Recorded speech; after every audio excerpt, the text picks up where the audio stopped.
Olá pessoal, sou Rodrigo Forcinetti, estamos aqui em mais um episódio do Pod Brasil, o podcast do Brasil Salomão. No episódio de hoje, estamos recebendo visita ilustre, Eduardo Ciccone, que é graduado, mestrado pela FEA USP, doutor também em administração, coordenador dos cursos de pós-graduação em controladoria e finanças pela FAAP, coordenador do curso de graduação em administração de empresas da Fundação Educacional de Ituverava e da Barão de Mauá também, no mesmo curso de administração, gerente do Supera Park, né, que é um orgulho de Ribeirão e região, além de outras tantas atividades que eu sei que ele exerce, né, uma pessoa maravilhosa, de um caráter ímpar, acima de tudo, um pai de família maravilhoso, também tenho o prazer de conhecer a esposa, já tive o prazer de conhecer os filhos. Meu amigo, muito obrigado pela presença aqui no nosso Pod Brasil, é uma honra tê-lo aqui conosco nessa mesa, juntamente com o Marcelo Salomão, nosso presidente, e o Frederico, né, nosso gerente de TI também, né, o escritório teve que avançar para essa área, sem a qual hoje a gente não consegue tocar qualquer que seja a atividade. Antes de passar a palavra aqui para o Marcelo, para o Fred, eu gostaria que você contasse um pouquinho, já é uma tradição nossa aqui na nossa mesa, que o nosso visitante ele conte um pouquinho da sua história, né, de vida principalmente, a gente valoriza muito isso aqui, né? Então a palavra está contigo, só para a gente começar a aquecer um pouquinho aqui. Ok, bom, obrigado, eu que agradeço aí o convite, é um prazer para mim enorme estar aqui com vocês, é sempre bom, né, rever amigos e falar sobre o que eu mais gosto, que é falar de inovação, né? Contar um pouquinho da minha história de vida. Eu não sou de Ribeirão Preto, mas já tem mais tempo de Ribeirão do que da cidade onde eu realmente vim. Eu sou de Jundiaí, vim para cá para estudar em 94 e aí acabei, né, ficando, me estabelecendo aqui em Ribeirão e gosto muito, né, tenho muito orgulho de ter trilhado uma carreira profissional aqui em Ribeirão, né, chegando aqui sem conhecer ninguém, né. Então, vim para fazer economia na FEA, na USP, fiz economia, depois fui trabalhar no mercado financeiro, trabalhei 7 anos e meio, né, no mercado financeiro, na área internacional, né, mas sempre gostei da área de inovação. E aí, desde o final já da minha graduação, eu comecei a direcionar os meus estudos para a área de inovação. Depois fiquei esse tempo no mercado financeiro, e era uma época que os MBAs no Brasil estavam estourando, e eram caríssimos, eu não tinha condição na época de fazer o MBA, que era pago, né? E aí uma chance que eu via na época de crescer dentro do banco era fazer uma pós-graduação, e a única chance que eu tinha de fazer uma pós-graduação naquela época era fazer um mestrado numa universidade pública, porque não era pago. Ele só foi fazer mestrado na festa. Mas tranquilo. Antes eu ainda passei pela Exalc, comecei a fazer mestrado na Exalc, aí não gostei, não era minha área, né, do agro. Hoje eu tenho uma aderência muito grande com o agro. Depois não gostei, fui para a Unicamp, e aí abriu, porque não tinha mestrado. A FEA naquela época era muito nova, não tinha mestrado aqui. Verdade. Aí quando abriu o mestrado aqui, eu acabei largando a Unicamp e vim para a FEA Ribeirão de novo, terminei mestrado em economia e depois fui fazer em administração. Doutorado, né? Doutorado em administração, mas já um foco total, desde o mestrado, foco total já em inovação. Aí em 2002 eu saí, né, do mercado financeiro e entrei, né, no Supera, na verdade, na fundação que faz a gestão do Supera. E não existia nada do que a gente tem hoje, a gente implantou a incubadora em 2002, né, e comecei a dar aula também, mais ou menos nessa mesma época, né, virei professor, como uma alternativa dessa saída do banco. Porque o banco não entendeu também essa minha mudança, né? Eu queria... É curioso isso, porque eu queria me especializar para crescer dentro do banco. E o banco falou para mim, naquela época ele chegou e falou assim, é excludente. Ou você faz o mestrado ou você trabalha no banco. Eu falei assim, mas eu não tenho condições de fazer o MBA. E aí eu optei por sair do banco e fazer o mestrado. E aí foi quando eu entrei de vez na área de inovação. E aí também estabeleci raízes aqui em Ribeirão, depois casei em 2007, sou pai de 2 filhos, tenho uma menina de 15 anos e um menino de 4, então estou reaprendendo a ser pai velho, né? Não é fácil, uma energia. O Marcelo também, vocês podem trocar figurinha. Uma energia, né? E a menina foi super tranquilo. O menino eu invejo vocês, cara, viu? a menina é terrível. A gente explica como é que faz. Que coragem. Rapaz, o menino tem uma energia que é difícil de acompanhar. E aí, desde 2002, eu estou nesses dois, com o pé nesses dois barcos, né? Na área educacional, que é uma área que eu gosto muito, né? Tenho um prazer muito grande e é uma maneira que eu vejo lógico, né? Ter o retorno financeiro, mas assim, de compartilhar retribuir, de retribuir tudo que eu pude aprender na inovação, né? E a inovação é a minha vida, assim, é o que eu gosto, é o que eu dedico, é o que eu estudo, é o que eu vivencio na prática. Muitas coisas eu aprendi na prática mesmo, porque quando a gente foi implementar a incubadora de empresas, não tinha nem ideia, tinha saído do mercado financeiro, nem sabia o que era uma incubadora de empresas. Isso em 2002, né? Então era algo super recente, né? E a gente foi conhecer, estudar, né? Implantar, sofrer as dores aí de toda a implantação, como se fosse um novo empreendimento, mas vivenciar esse empreendedorismo na prática. E aí depois, já em 2005, começar a estudar parque tecnológico, para ir em 2014, né, criar o Supera Park, né, junto com a equipe. E aí a gente completando aí já um bom caminho aí do parque tecnológico e com um reconhecimento bem interessante, tanto nacionalmente quanto internacionalmente. Rodrigão, eu queria destacar um ponto. Por favor, a palavra está aqui.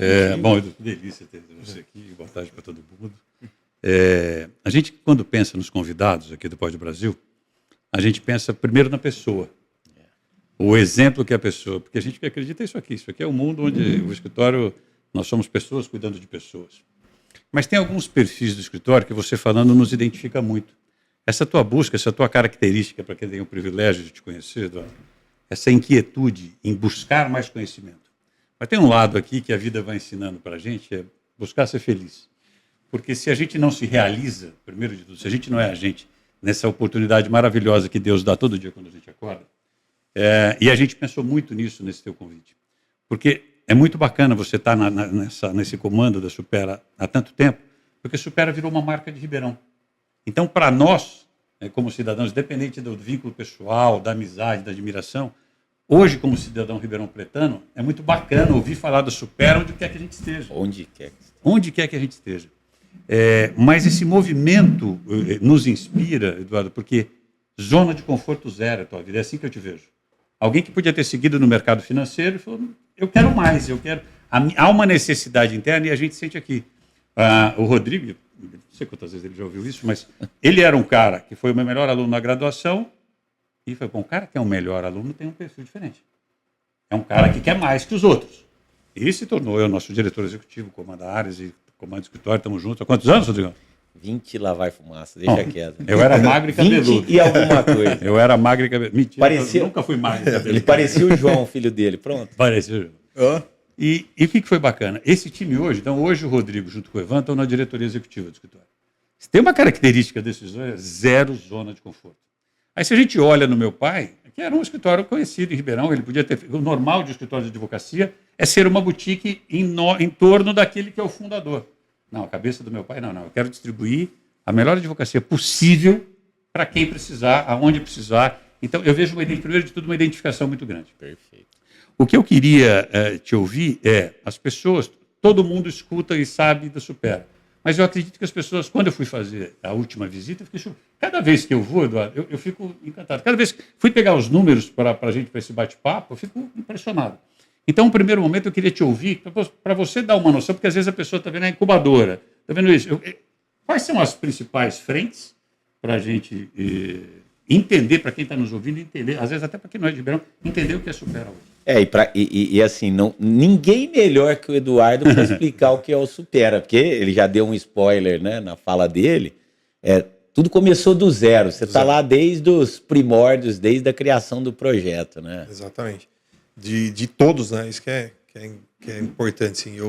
Até a gente brinca, né? Tem muita coisa que a gente precisa cuidar da informação, né? deixar isso registrado, porque tem muita coisa que está comigo, com o Dalton, Aí, com o ó. Saulo, que são meus parceiros como gerente. Assista o Pod Brasil, A hein? gente divide muito e a gente precisa documentar isso daí. Né? Existe até um projeto de a gente escrever um livro contando um pouco dessa história para registrar. É um projeto que a gente está tentando agora viabilizar isso daí, porque realmente é uma trajetória super importante que começou de uma maneira, vamos dizer, até despretensiosa em tentar estimular a criação de novas empresas da área de tecnologia, para depois tentar mudar um pouco da mentalidade do empresariado que trabalha com isso.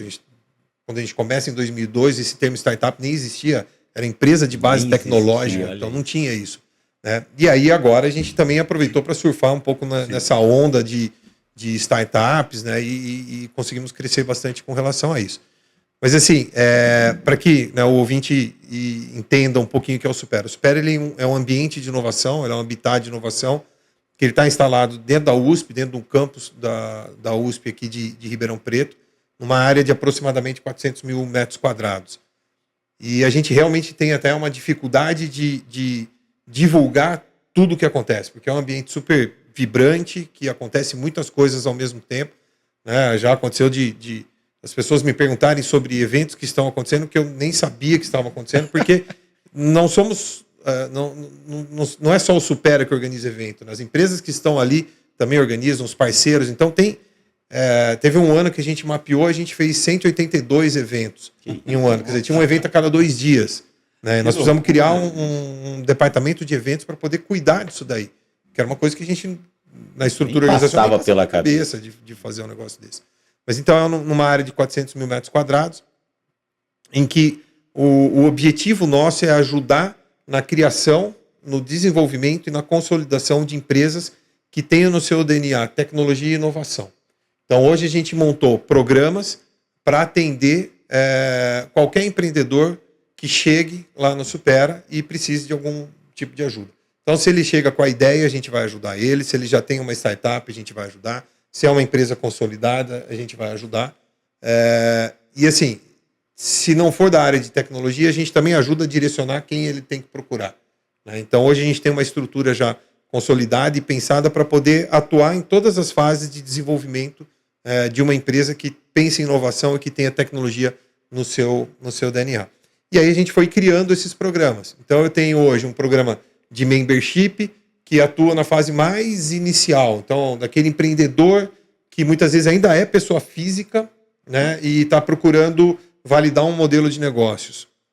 Então, a gente consegue atuar, tem esse programa, tem lá um escalonamento para ele poder trilhar aí o seu caminho, depois concorrer a uma vaga na incubadora, que é onde a gente dá o suporte efetivamente para as startups em fase inicial.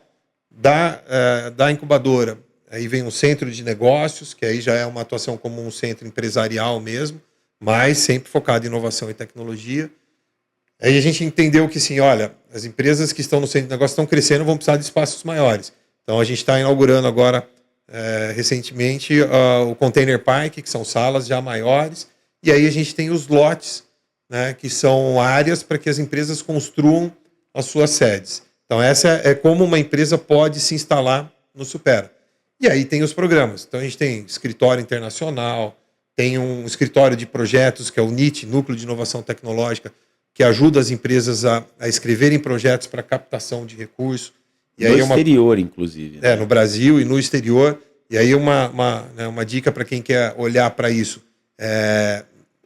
Esse momento é um momento que tem muito recurso disponível para captação de fomento, né, porque tem o FNDCT, né, o Fundo de Desenvolvimento de Ciência, Tecnologia e Inovação, que antes era contingenciado desde a sua criação, quando era Fundo Verde e Amarelo, no Fernando Henrique, agora não pode mais ser contingenciado. Então, são 7 bilhões que todo ano entram para a economia para poder investir em tecnologia e inovação. E como tinha recursos represados, esse ano, algo em torno de 13 a 15 bilhões de reais disponíveis para isso. Então, a gente teve que montar um departamento para ajudar as empresas a captar esse recurso. Aí tem o Centro Tecnológico, que são 9 laboratórios operados pelo Parque Tecnológico para prestar serviço para a indústria. Né? E aí a gente vai na vocação de Ribeirão. Né? Então, serviços principalmente eletromédicos, né? Equipamentos médicos, hospitalares e odontológicos, biológicos e também agronegócio. Né? Então, hoje a gente tem, no Centro Tecnológico, mais de 80 normas que são acreditadas pelo Inmetro. Nós somos o laboratório com o maior número de normas acreditadas pelo Inmetro no Brasil para eletromédicos. Né? Então, aí também é uma grande fonte de receita para o parque, né? Que a gente busca a sustentabilidade aí do parque tecnológico. Temos o Superalab, que é um laboratório de inovação aberta, que conecta grandes empresas, né, com o ecossistema. Então, já passou por lá Nestlé, né? A gente tem hoje a UPL, a antiga Gás Brasiliano, que virou Nectar, também está instalado lá, Grupo Assessor, WTB. Então, são empresas que hoje fazem parte do Superalab para se conectar com o ecossistema. E a gente foi criando, né, esses setores, a gente chama de unidades de negócios, para poder atender. Né? Então, o escritório internacional, por exemplo, ele faz o soft land, né, de empresas de fora que queiram se instalar aqui e também tenta gerar negócios.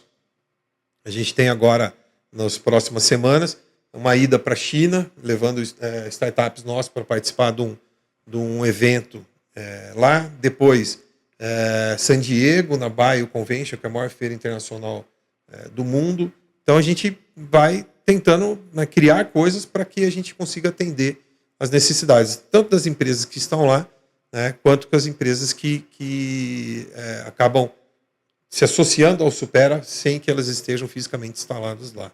Udu, vou pedir só para você explicar.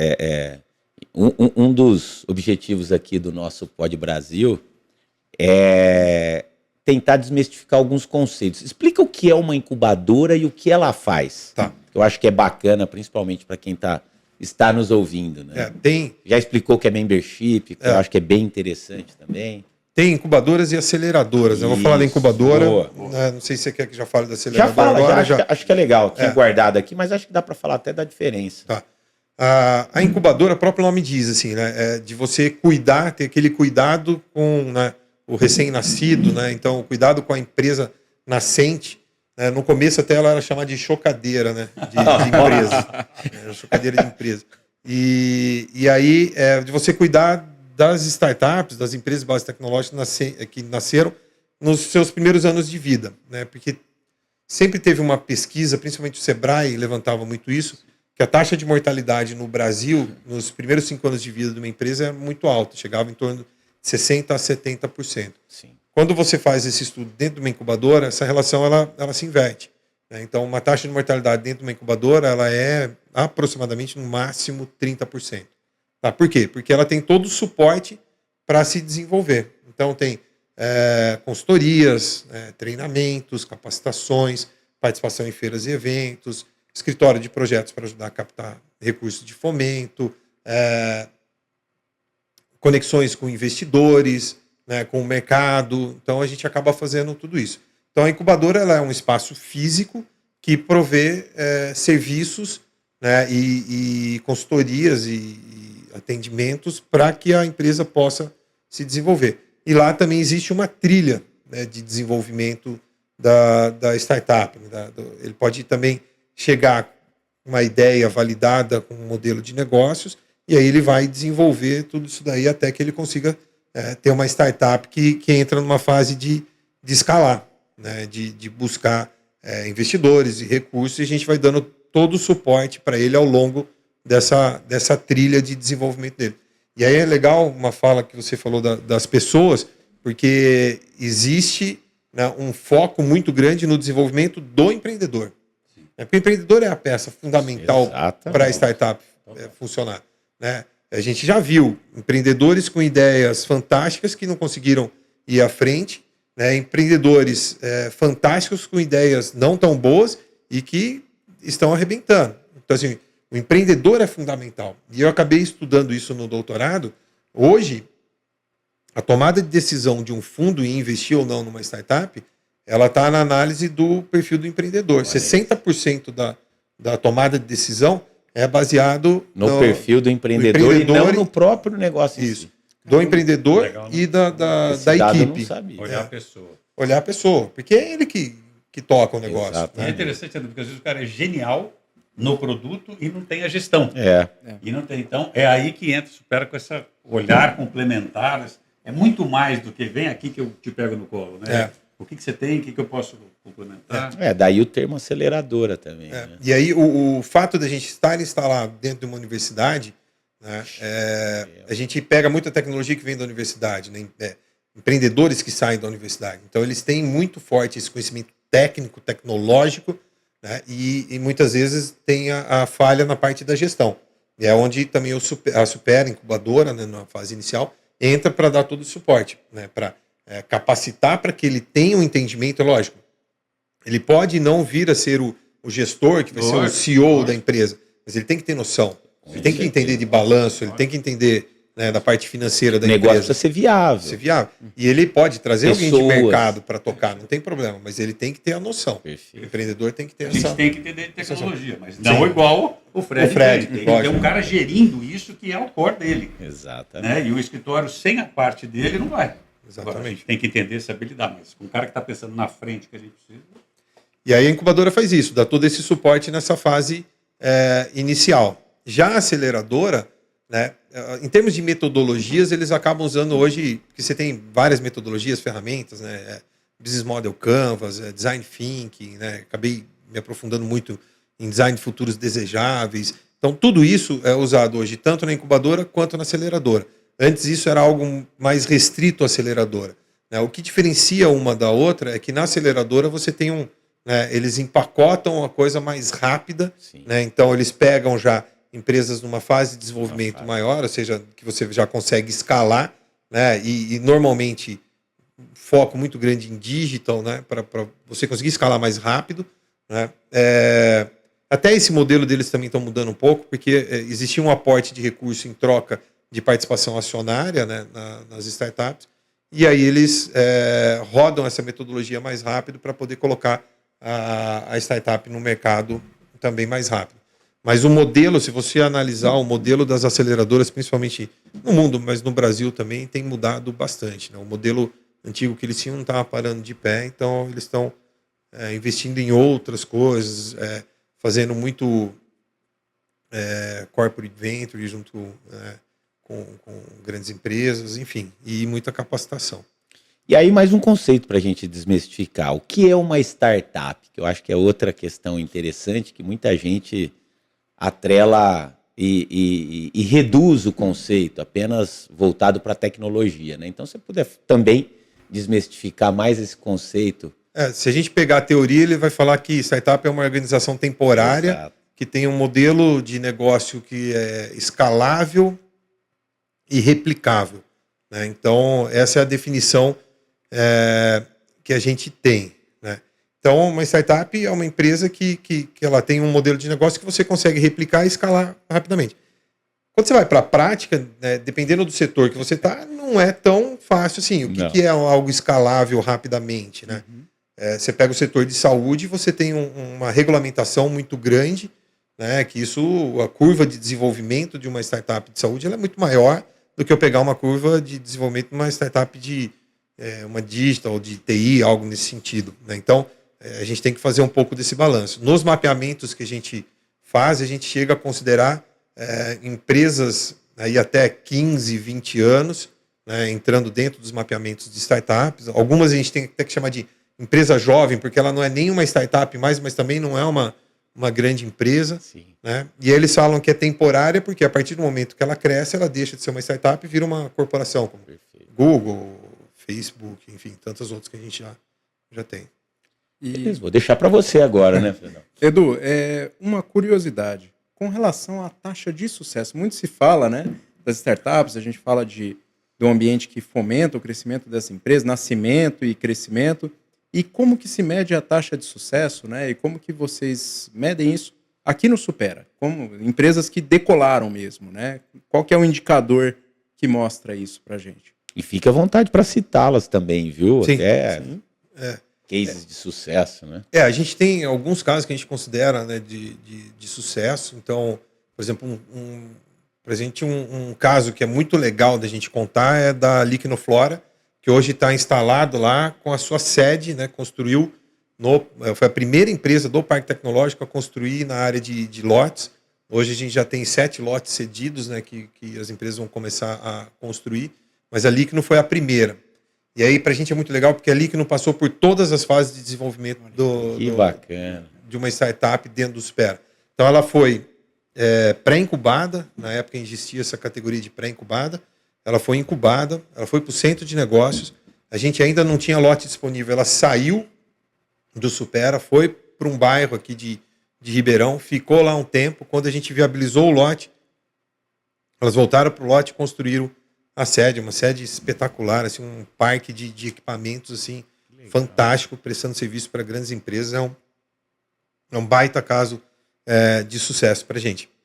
Mas tem outras, né? A gente tem Kidop, a própria Decoy que está instalado lá, Buy Myself, enfim, tem algumas startups que estão tendo uma fase de desenvolvimento muito boa, né? E estão crescendo.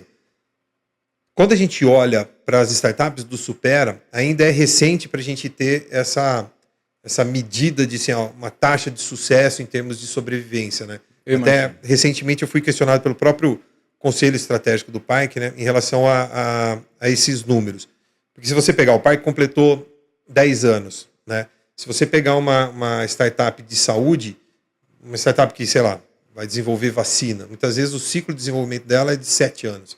Né? Então é muito recente ainda. Exato. Mas a gente tem vários casos. É lógico que a pandemia encurtou muito isso até, a gente está falando de vacina, né? Encurtou bastante esse ciclo. Mas a gente continua tendo problema com Anvisa, né? MAPA, né? Problemas assim, de tempo para aprovação. Burocracia. Né? Burocracia, que faz parte do processo, mas eles também precisam entender a realidade de uma startup. Então, a gente olha para vários números, né? Então, assim, a quantidade de startups dentro do Supera, né? Ele vem crescendo, tem sempre uma variação, mas vem crescendo nos últimos anos. Hoje a gente já gera lá dentro mais de 500 empregos direto dentro das startups.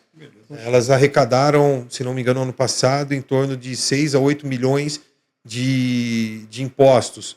Né? Então, a gente mede isso porque assim, é o retorno que a gente mostra, o poder público investiu lá. O Parque Tecnológico é uma política pública. Uhum. Né? A Prefeitura de Ribeirão Preto colocou dinheiro e coloca até hoje recursos lá no Parque Tecnológico. E a gente sempre mostra, falou, olha, você está colocando tanto, a gente está gerando tanto de imposto. Então é viável. É lógico, a gente sempre explica. Né? Esse montante não são impostos só municipais, tem imposto federal, imposto estadual, só que sempre mas que acaba chegando aqui, tem a cota parte, né, do município. Mas nós estamos gerando 500 empregos diretos qualificados. Uhum. Né? Então, isso também tem que ser considerado. E a nossa taxa de mortalidade é baixa. É muito baixa. Legal. Então, são alguns cases. E o que a gente olha também ultimamente é a quantidade de startups que estão na fase de escala, que receberam o aporte de investimento. Uhum. Também. Tem também uma parte dentro do que eu estou entendendo dessas frentes. Aliás, você falou, é uma pena essa burocracia do Brasil, isso tem que ser citado e repetido, né? O quanto o Brasil perde com isso. Na última visita que eu fui, eu lembro até da questão do desenvolvimento de vacina lá, e fiquei muito, muito orgulhoso. Mas do que a gente disse, né? Às vezes o gênio que inventou o produto não tem a parte de gestão, ou não tem a comercial, muito menos. E aí eu queria pensar no comercial, quer dizer, aquela startup, aquela empresa que precisa ser vista para um investidor. Que você já disse que olha a pessoa, que olha o empreendedor.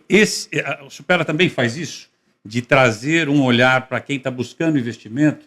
Olha, teu perfil, teu negócio é agro, mas você buscar alguma coisa que já esteja avançada ou não, financeiramente, o porquê da estratégia de colaboração, de que formato que você entra como investidor. Isso é feito também?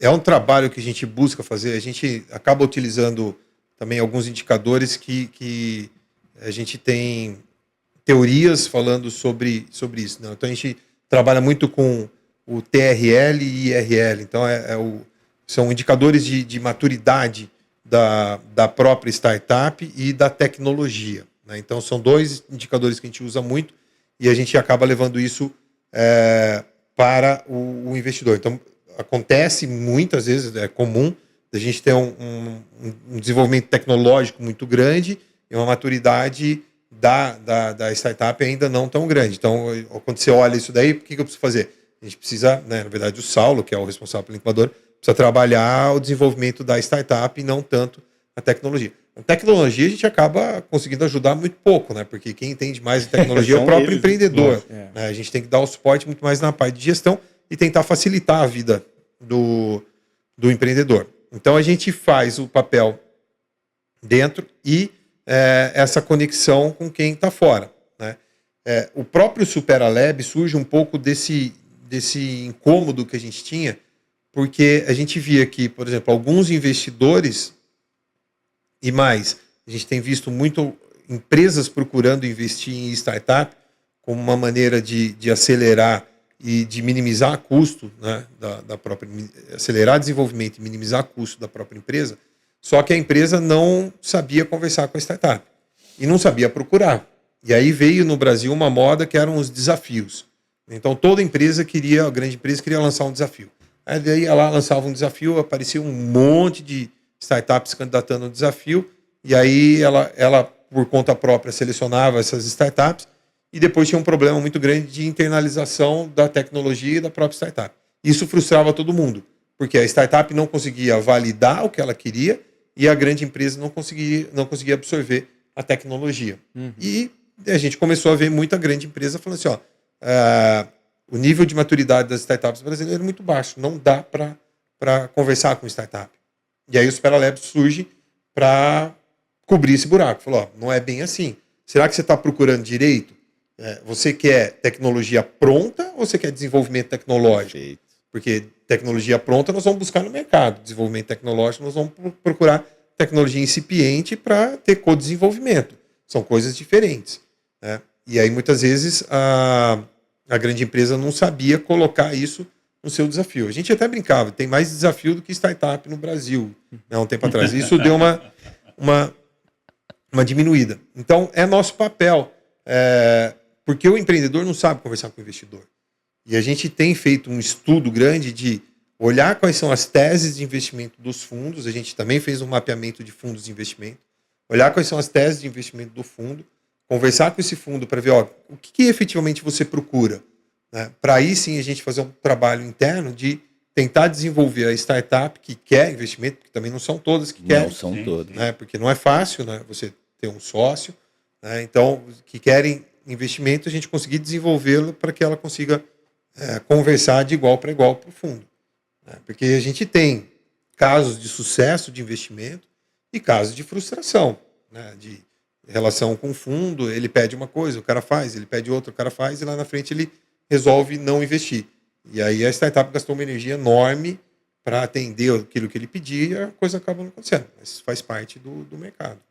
É o que a gente enfrenta aqui no Projeto S. Né? Exatamente. A gente faz, claro, o escritório com 55 anos, a gente atende muitos fundos, investidores, mas muito interessante, o Projeto S é o projeto startup nosso aqui, onde a gente percebeu, que adianta eu admirar a Supera e também não ter uma estrutura para atender startup nesse momento, a inovação, e a gente não tem. Então, a gente tem um braço aqui só de atender startups, e o que a gente percebe é isso, porque ele fala, não, espera só um pouquinho, eu sou o dono, e aí vai entrar o fundo. Então, esse olhar de explicar a parte jurídica da proteção, do que ele quer, do que é dividir poder, de que às vezes é muito melhor você ter um sócio gigante do que não conseguir fazer nada, ou não, se o teu projeto é diferente, então continue você dono. Exatamente. É muito há um alinhamento, né?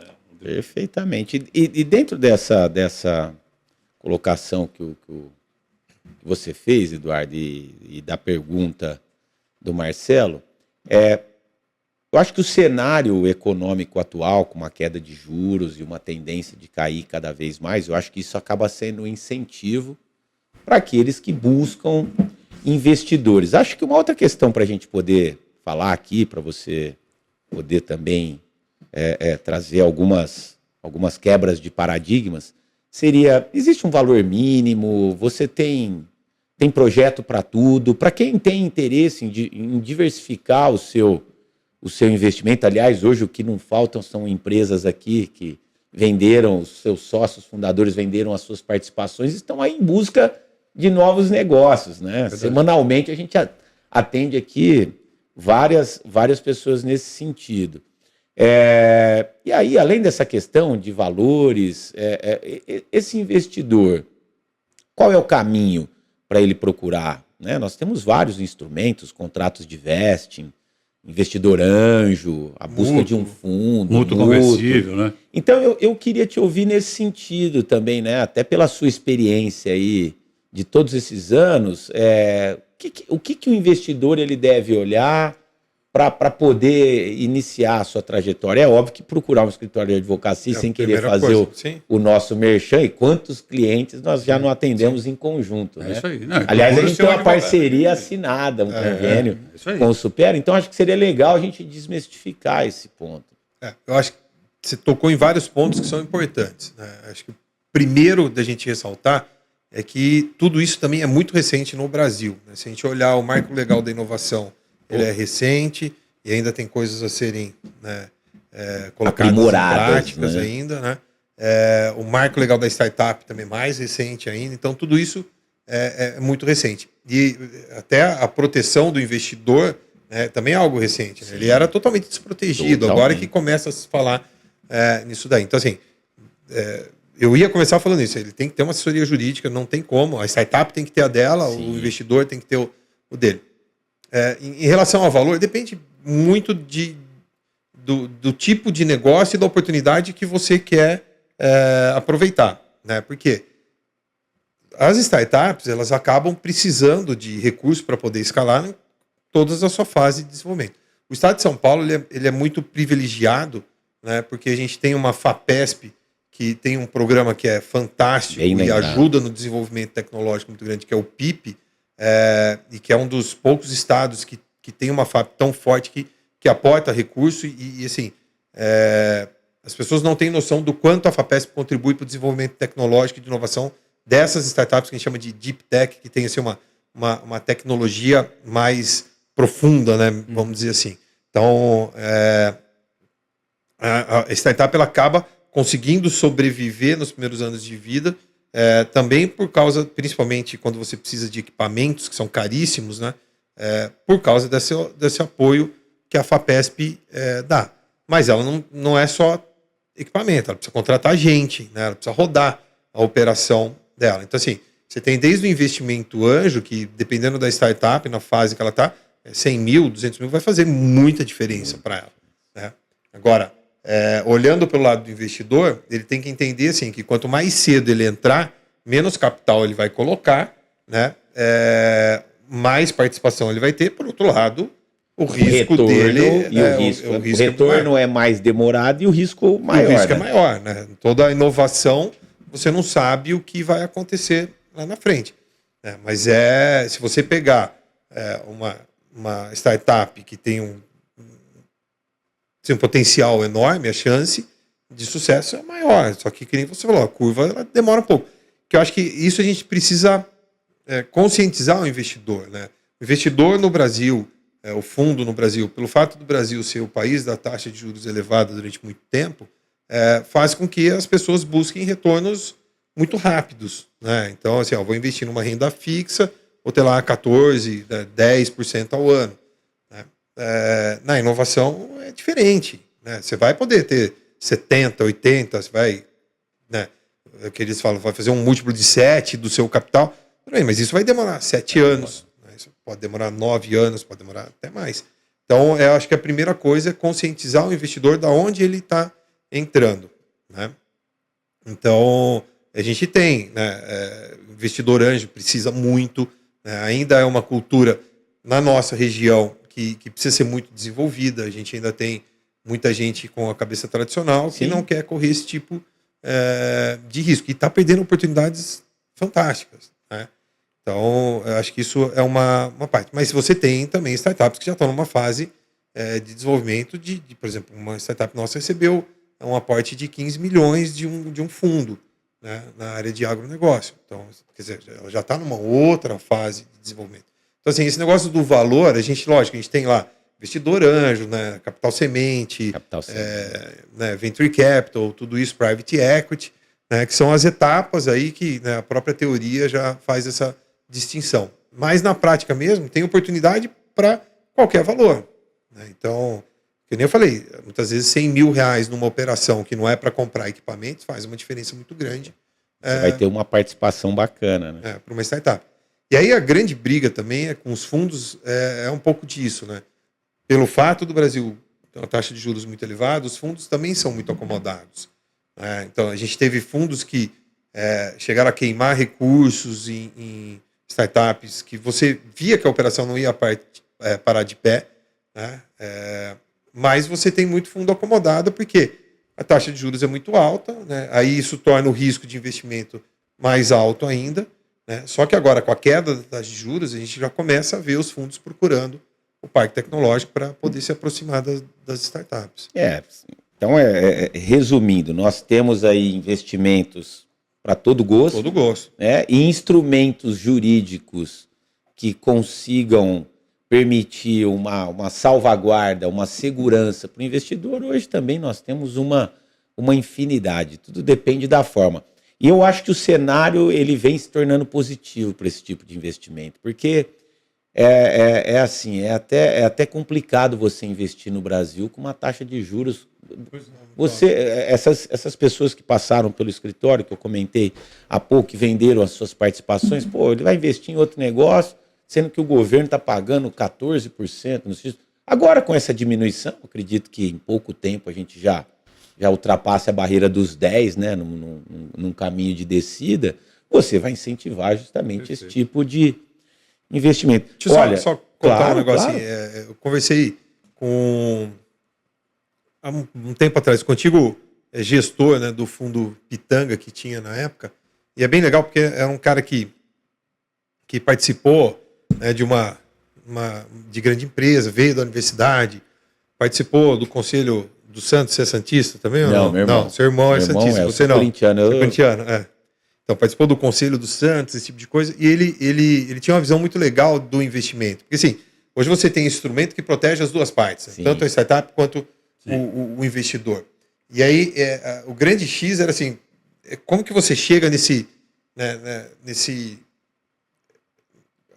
consenso de qual é o valor, né, esse tipo de coisa. Ele falou assim, ele falava, não sou eu que vou jogar água fria nas metas e objetivos que a startup tem. Ele falou, se o cara está falando que vai vender 10, não sou eu que vou chegar para ele e falar assim, olha, não, você não vai conseguir vender 10, você vai vender 5. Ele falou assim, eu deixo ele colocar 10, eu vou falar assim, olha, se você vender 5, eu aporto tanto. Se você vender 10, eu vou aportar mais tanto. Então, assim, dá para você pensar em instrumentos e investimentos, né? Perfeito. O vesting é isso. E você, tudo bem, você tem meta. Se você atingir isso, eu coloco isso. Se você atingir isso, eu coloco isso. Né? E você não desmotiva o empreendedor. Perfeito. Porque fica uma briga, né? A tua projeção ela é irreal em relação ao mercado. Aí você vai para o cara da startup e fala assim, não, mas você não conhece do mercado que eu estou atuando. Então, assim, você fazer esse consenso não é algo fácil. Mas você tem hoje mecanismos que falam, tudo bem, você acha que é isso? Então tá bom, se você atingir isso, eu te dou mais isso. E acabou, não é difícil, né, teoricamente. E ainda para esses investidores, você vê, já vão passando aí dos 40 minutos. A conversa vai longe, eu só tenho mais umas 10 para fazer. Mas vamos lá, nós temos rodadas, né, de apresentações, principalmente para investidores. Eu sei que o Supera faz isso. Se você puder falar também, enfim, até fazer um convite para quem está nos assistindo e tem interesse em querer conhecer um pouco mais, e depois se o Marcelo e o Fred também se quiserem fazer suas considerações. A gente tem as rodadas de negócios, né, que a gente organiza aí, não só, que isso também é legal, não só com os fundos ou potenciais investidores, mas com as empresas e também com fornecedores, com potenciais clientes. Então a gente faz rodada de negócio. Muitas vezes não é só para pegar investimento, mas é para aumentar a venda, né? Aquela parte comercial que a gente estava falando antes. Recentemente a gente teve o Supera Day, que aí sim é uma apresentação das startups do Supera para investidores, né? E aí tem uma banca avaliadora, e isso acontece de tempos em tempos, pelo menos semestralmente a gente tem aí o Supera Day. Então quem tiver interesse, né, pode acompanhar a gente nas redes sociais, Supera Park.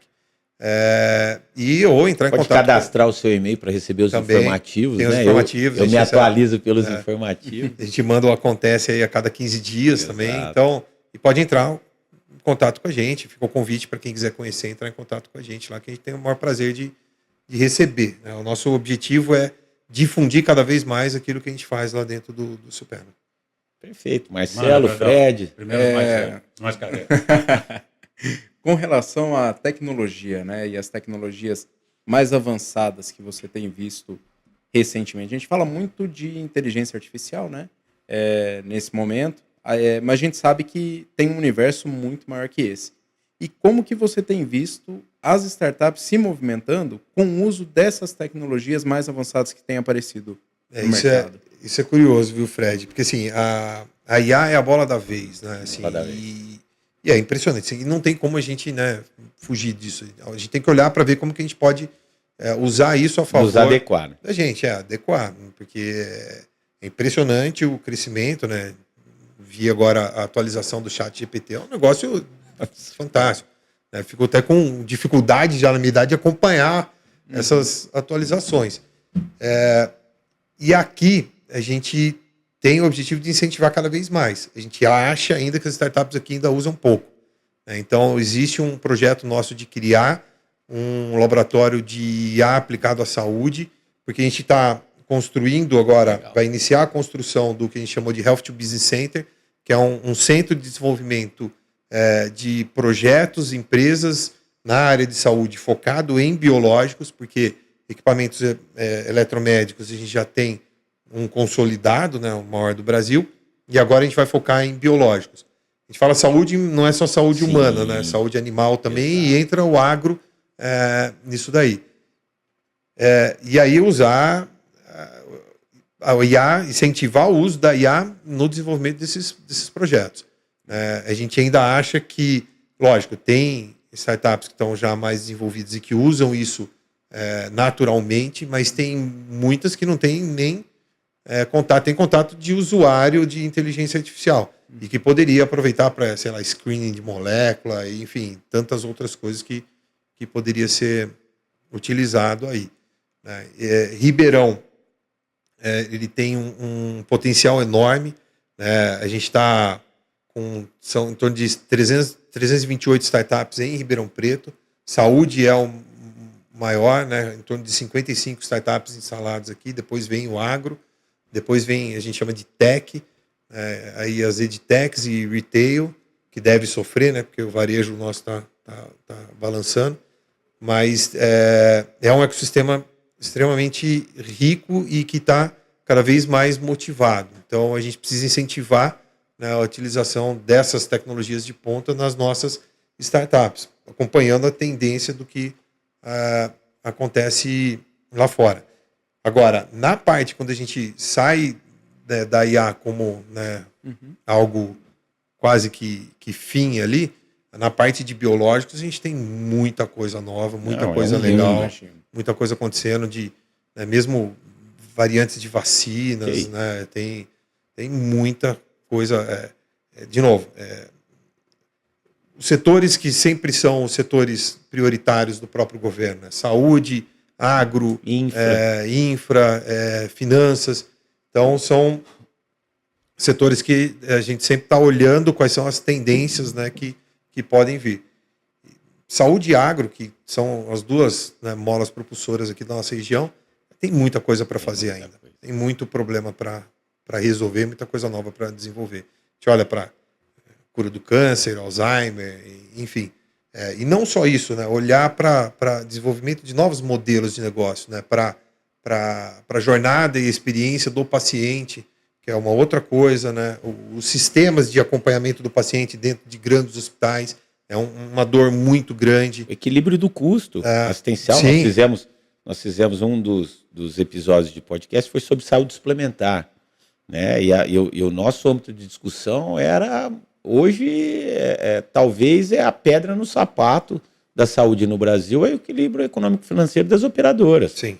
Porque o SUS não suporta sozinho, né, o número de habitantes que nós temos aqui. Então, isso é uma infinidade de alternativas que nós temos para novas ideias. Né? Exatamente. O Brasil não trabalha ainda muito bem a prevenção. Né? A gente estudou o modelo da Finlândia, lá eles trabalham a prevenção para evitar com que eles acessem o sistema público e privado de saúde. Porque hoje você pode ir em qualquer infraestrutura, seja pública ou privada de saúde, estão todas sobrecarregadas. Todas, Porque a indistintamente. gente está vivendo surto atrás de surto. Foi o corona, o dengue, influenza. Então, é algo que você pode frequentar em qualquer cidade do Brasil. Né? A sobrecarga é gigantesca. Marcelo. É interessante, né? Porque mostra um lado, o polo de Ribeirão, com agro, com saúde, e falando em gestão, o olhar completo do Supera do que a gente está falando aqui. Porque você tem um problema de saúde gigante porque não tem infraestrutura, não tem a parte sanitária básica. Portanto, quem pode querer investir algo que vai melhorar a saúde e diminuir o custo do Brasil, não necessariamente seja na saúde em si, indiretamente e diretamente. E você falou de algo que, de novo, me puxa aí para fazer a parte final, do lado empresarial e do lado humano. O tratamento paliativo, para quem recebe uma notícia de um câncer que está numa fase final. Como é que se cuida disso? Como é que se dá atenção para uma pessoa que tem uma notícia dessa? E como é que essa pessoa começa a reagir com o presente que é a vida e como lidar com isso? Mas o que eu acho mais bacana, e a gente acertou mais uma vez, eu diria que a gente acertou 100% dos convidados, porque você me fez, o tempo todo ficou na minha cabeça. Primeiro, continue estudando. Né? Continue estudando, essa é uma característica, uma mensagem clara aqui do Eduardo, uma mensagem clara nossa, de fazer. Falei, o Rodrigo foi o meu melhor aluno na graduação. O Rodrigo hoje é mestre, professor, conferência. Aliás, essa semana eu fui convidado para um congresso que eu não vou poder ir. E há algum tempo, isso me dá um orgulho danado. Assim como o Rodrigo e outros sócios que foram meus alunos, hoje são meus professores, eu indico para fazer palestra no meu lugar. Sabe o que acontece? Nunca mais me chamam. Que é sinal que eu acertei também. Mas o que eu acho mais bacana de tudo é a mensagem que você passou para mim e para todos nós, nossos convidados, quem está nos assistindo, não espera mudar se você não tiver atitude. É isso. Quer dizer, você tem um supera-PAC, você tem uma possibilidade, como aqui o Eduardo falou dos desafios, mas a verdade eu conheço a minha empresa, eu sei o que eu preciso e quero mudar. Inovação é de quem efetivamente quer evoluir, só que depende de uma palavra, atitude. Quer dizer, então se eu tenho uma informação de um supera, ainda mais... não atende só quem está em Ribeirão, atende, prioriza quem está lá, mais fácil, mas atende o mundo. Então, se você quer ter um resultado diferente, precisa ter uma atitude inovadora e buscar algo diferente. Adorei, obrigado. Imagina. A gente sempre fala, né? Antes a gente falava que a ideia tinha um valor imensurável. Hoje a ideia não vale nada. O que vale é a tua capacidade de realização. Capacidade de transformar a sua ideia. É você conseguir executar. É isso aí. Não tem, depende. De novo, é o peso do empreendedor. Muito obrigado mais uma vez. Já sei que vai ter que voltar. Se vocês quiserem. Temos tantas outras coisas para falar, mas foi um prazerzaço ouvir a tua história, um pouquinho da história do Supera e como já foi dito aqui algumas vezes, você e o Supera motivo de orgulho para a nossa querida Ribeirão Preto, para a nossa região, para o nosso país, né? Até pela extensão internacional que vocês já adotaram. Então, muito obrigado por participar aqui do nosso Pod Brasil. Já fica o convite para você voltar, para nos indicar outras pessoas lá do Supera que seja interessante, né? Trazer aqui a sua ideia, as suas informações, né? Nós não estamos restritos a temas jurídicos, o objetivo é trazer algo, essa entrega para a sociedade, como você mencionou aqui também, desmistificar assuntos, trazer novas ideias, enfim. Aqui tudo que tiver e puder agregar valor à nossa sociedade, ele pode ser debatido. Então, fica aqui meu agradecimento mais uma vez e um desejo de sucesso nesses novos projetos que você tem aí pela frente. Não, eu que agradeço e estamos sempre à disposição. Tem muita gente lá para vocês poderem trazer aqui e expor as ideias. Vamos embora, já fica o convite para você comparecer aqui com eles. Esse foi mais um episódio do nosso Pod Brasil, né? Muitas informações sobre inovação, tecnologia, investimentos, ou seja, depois, com certeza, replique tudo que aqui foi falado. E para você que tem alguma sugestão, alguma crítica, alguma ideia nova, para que possamos incrementá-la, é só mandar a sua mensagem para o e-mail podbrasil@brasilsalomão.com.br. Até breve, muito obrigado pela sua audiência.